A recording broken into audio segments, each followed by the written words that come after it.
Soms kan ons as gelowiges nie verstaan waarom dinge in ons lewens verkeerd loop nie. Waarom daar soveel pyn, lyding en struikelblokke op ons pad kom. Ons voel dat hoe harder ons bid en hoe meer ons die Bybel bestudeer, hoe moeiliker al dinge rondom ons. Dit terwyl dit met die ongelowiges rondom ons so goed gaan. Soms wonder ons selfs of dit alles die moeite werd is.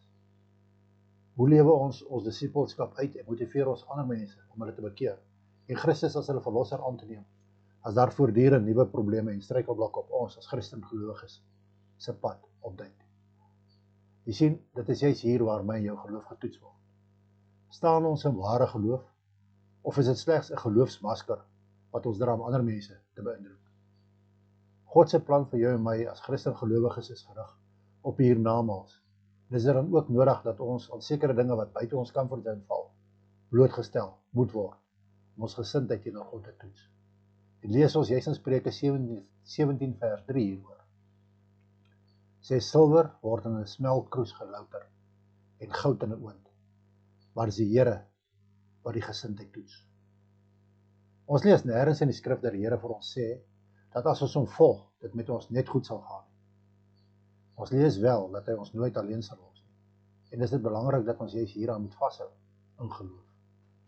Hebreërs 13 vers 5 lees as volg: Hou jou lewe vry van geldgierigheid. Wees tevrede met wat jy het. God self het gesê, ek sal julle nooit verlaat nie, julle nooit in die steek laat.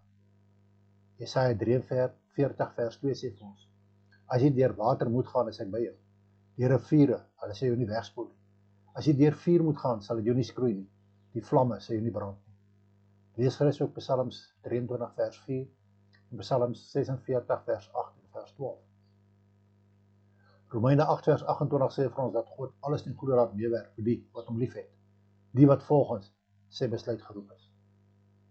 Onthou dat ons tydjie op aarde van korte duur is, en dat dit wat ons gedurende ons aardse bestaan as lyding en struikelblokke sien, net tydelik is, dat ons nooit bo ons vermoëns beproef sal word.